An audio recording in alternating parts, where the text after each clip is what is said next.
And now, Effective Communication with Phil Zeller, CEO, Dale Carnegie, Southwest Michigan. Wow. Do you ever get a call from somebody you care about and your heart just goes out to them and you're like, oh man, I got to help this person out. They're calling me. It's on me. It's time for me to step up. I got one of those calls just yesterday. And when you get those calls, you think to yourself, you hope that you're on your game, right? You hope that you're on the game and there's some words of wisdom and something's going to flow through you. You're going to be that conduit of communication that really helps somebody get through a difficult time. And I took a call yesterday from a friend of mine and he said, man, I need to share something with you. And I said, well, what is it? He said, well, I just got word my folks are going through divorce. And he goes, I'm telling you right now, I'm kind of in shock over the situation. And, it doesn't matter how old you are in life. When you hear that big word divorce, it pulls up all kinds of emotions. And if you've been part of a divorce and you've experienced that, either you were in it or you were a child in it or a family member or trying to help somebody get through it, it's going to draw out all kinds of emotions. And you often ask yourself, who's going to win in this situation, right? Is there even going to be a winner? Is it a win-lose proposition? Or is it a lose-lose proposition? What is it? But when you get that phone call from somebody and they're looking for some help and they're looking for some counseling, what do you do? Well, the first thing you do is you listen. You listen to what the situation is. And oddly enough, here you've got a person saying that his parents are going to go into a divorce and they just share with him and he's in shock. And so what you want to do is you listen, and I'm listening to him share with it, and we're going through things. And I said, well, do you know why? Did they share why?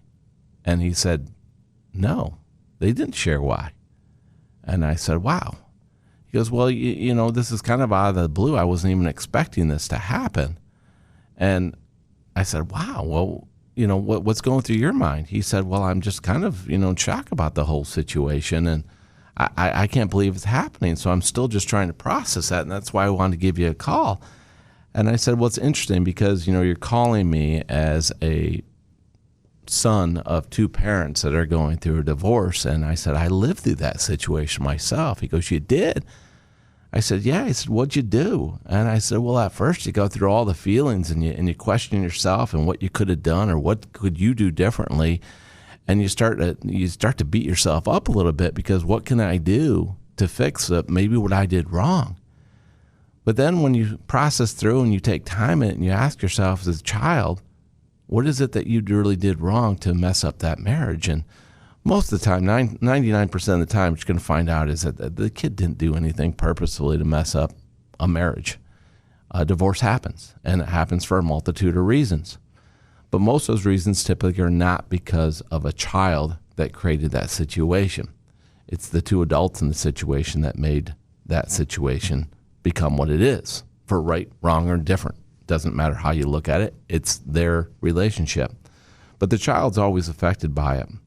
So what I shared with them is that right now, don't get caught up in the he said, she said.